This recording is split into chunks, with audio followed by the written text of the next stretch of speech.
UEFA champions লিগে মঙ্গলবার রাতটা ছিল জমজমাট। গ্রিক ক্লাব অলিম্পিয়াকোসের সঙ্গে রীতিমতো ছেলে খেলায় মেতেছিল বার্সেলোনা। ফার্মিন লোপেজের হ্যাট্রিকে ভর করে অলিম্পিয়াকোসকে 6-1 গোলে উড়িয়ে দেয় হ্যান্সি ফ্লিকের দল। এই জয়ের ফলে রিয়াল মাদ্রিদের সাথে এল ক্লাসিকোয় মুখোমুখি হওয়ার আগে উচ্ছ্বসিত বার্সা সমর্থকরা।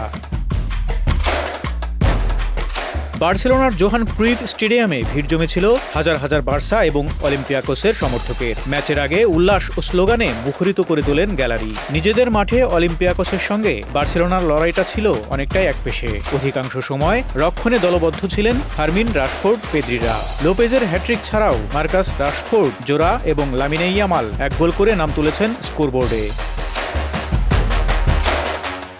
দলের জয়ের পর এক বার্সা সমর্থক উচ্ছ্বসিত হয়ে বলেন, আমরা আমাদের আত্মবিশ্বাস ফিরে পাচ্ছি, যাতে রবিবার রিয়াল মাদ্রিদের বিরুদ্ধে আমরা ভালো খেলা খেলতে পারি। আরেকজন বলেন, সত্যি বলতে আমরা ভালো করছি, আমাদের কিছু খেলোয়াড় মাঠে আছে, কিন্তু রিয়াল মাদ্রিদের বিরুদ্ধে খেলা সবসময় একটি অতিরিক্ত উৎসাহ এবং গত মৌসুমের তুলনায় আমাদের রেকর্ড ভালো, তাই আমাদের এটির জন্য চেষ্টা করতে হবে। একজন সমর্থক বলেন, এই জয় কেবল ঘরোয়া টুর্নামেন্টের জন্যই নয়, ক্লাবের ইউরোপীয় অভিযানের জন্যও ভক্তদের মন পুনরুজ্জীবিত করেছে।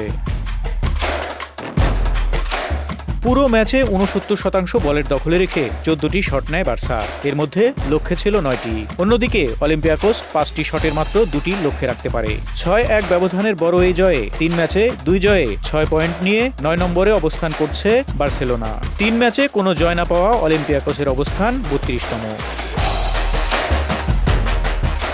আগামী রবিবার সান্তিয়াগো বার্নাবিউতে ফিরছে এল ক্লাসিকো, যেখানে মুখোমুখি হবে চিরপ্রতিদ্বন্দ্বী বার্সেলোনা ও রিয়াল মাদ্রিদ। সকল প্রতিযোগিতা মিলিয়ে এই দুই দল 260 বারেরও বেশি বার মুখোমুখি হয়েছে, যার মধ্যে রিয়াল মাদ্রিদ 105টি জয় পেয়েছে আর বার্সেলোনা জয় পেয়েছে 104টি ম্যাচে। এছাড়া 52টি ম্যাচ ড্র হয়েছে।